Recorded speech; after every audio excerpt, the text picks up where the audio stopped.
नमस्कार दोस्तों, आप सभी लोगों का स्वागत है आपके ही अपने चैनल सूरज के रिव्यू में। दोस्तों बात करूंगा आज क्रू मूवी के ट्रेलर की। दोस्तों चलिए आइए सबसे पहले देख लेते हैं ये ट्रेलर किस तरह का है, उसकी बात पहले कर लेते हैं। तो सबसे पहले जब ट्रेलर स्टार्ट होता है, एक लेडी ना 3 लोगों को बढ़ती हुई दिखाई देती है, सोने के बारे में पूछ रही होती है। भाई तब्बू, करीना कपूर और वही कीर्ति सेनन जो इसके पहले मैंने रिव्यू बनाया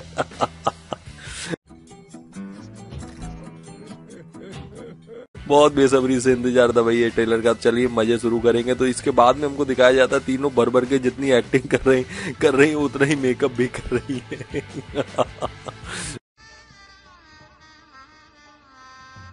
गजब बेइज्जती है। उसके बाद एक बुड्ढा कुछ पूछ रहा होता है। उसके बाद आप देखेंगे तो तीनों एक फ्लाइट सीन में दिखाई देती है, किसी बुड्ढे को चद्दर उड़ाती हुई। उसके बाद में भाई बहुत ही प्रोफेशनल स्टाइल में दारू वारू कुछ ऐसा लग रहा है पीते हुई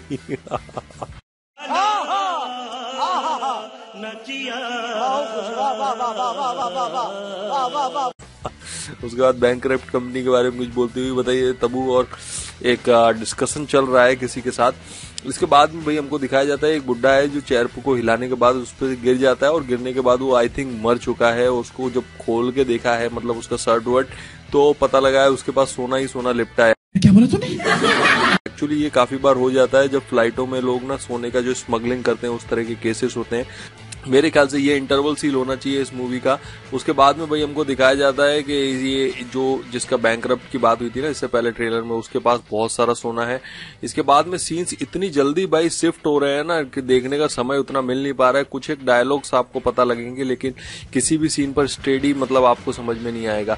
छोटे छोटे शॉर्ट एंट्री आपको यहाँ पर दिलजीत और कपिल शर्मा की दिखाई जाती है। लेकिन भाई ये मैं क्या देख रहा हूँ, कपिल शर्मा को क्या डॉन का रोल दिया गया है मेरे पास कोई अल्फाज नहीं है, मुझे माफ कर दे आप लोग सारे, मुझे छुट्टी दे दे। ऐसा चीज ही ऐसी किसी को भी गैंगस्टर बना देता है कुछ इस तरह का डायलॉग है, आप देख लेना, आप समझ जाओगे।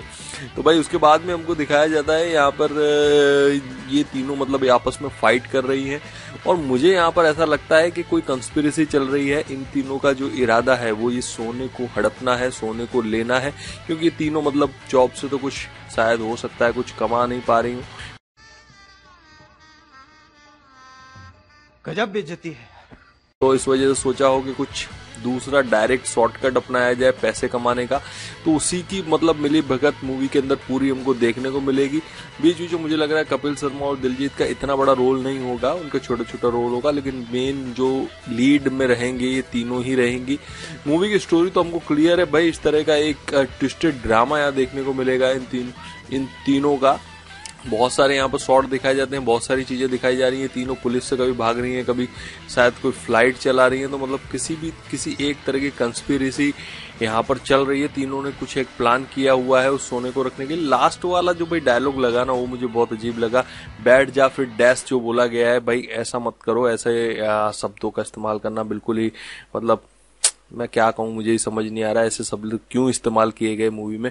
तो भाई मेरी तरफ से मैं मानता हूँ ये मूवी आ रहा है 29 मार्च को। वैसे मेरी तरफ से भाई इस ट्रेलर को मैं अगर रेटिंग दूं, अच्छा रेटिंग देने से पहले थोड़ी जानकारी दे देता हूँ भाई इस मूवी की। जैसा कि हमने स्टोरी देखा कि एक सिंपल स्टोरी मुझे लग रही है। 3 जो लड़की हैं उनका स्ट्रगल है, अपनी लाइफ के टूवर्ड्स स्ट्रगल है, मतलब कि वो पैसे कमाना चाहती हैं, कोई रास्ता नहीं मिल रहा होता है, और तीनों क्रू मेंबर होती है, मतलब कि तीनों एयर होस्टेस हैं। तो उनको जो रास्ता दिखा, जो मौका उनको सामने दिखा, उस पर उन्होंने काम किया, उस पर उन्होंने सोचा कि इससे ही कोई मतलब रास्ता बनाया जाए, और उसके बाद सारी स्टोरी और सारी चीजें उलझती गई। ऐसी बहुत सारी मूवीज हमने देखी हैं। आपको याद होगा हेरा फेरी मूवी आया था, फिर हेरा फेरी मूवी आया था, मतलब पैसों कम मतलब ज्यादा पैसे कमाने के चक्कर में लोग इस तरह के गलत रास्ते अपना लेते हैं, उसके बाद फंस जाते हैं, और फिर उसके बाद मूवी के अंदर जो है ये ट्विस्ट एंड टर्न्स आपको दिखाई देते हैं, वो आपको हंसाते भी हैं। तो मे भी हो सकता है मूवी कॉमेडी हो सकती है, लेकिन डायलॉग्स देख के मुझे लगता नहीं है कि इतनी ज्यादा कोई हैवी कॉमेडी होगी जिससे आपको काफी अच्छा लगेगा। लेकिन कुछ एक डायलॉग्स देखकर मुझे ऐसा फील बिल्कुल नहीं हुआ। मुझे ट्रेलर देख के तो बिल्कुल कहीं भी हंसी नहीं आई। गजब बेइज्जती है। इवन मुझे थोड़ा सा वो जो भाषा का उपयोग किया गया उसे देखकर थोड़ा सा मुझे ऐसा लगा कि इस तरह की भाषा ना करके कुछ ओरिजिनल कॉमेडी फ्लेवर डालते तो ज्यादा अच्छा होता। भाई मेरी तरफ से इस ट्रेलर को रेटिंग रहेगा 10 में से 4। देखा आपने लापरवाही का नतीजा है। ऐसे ही पोलियो की खुराक न लेने से पोलियो आपके बच्चे को पकड़ सकता है।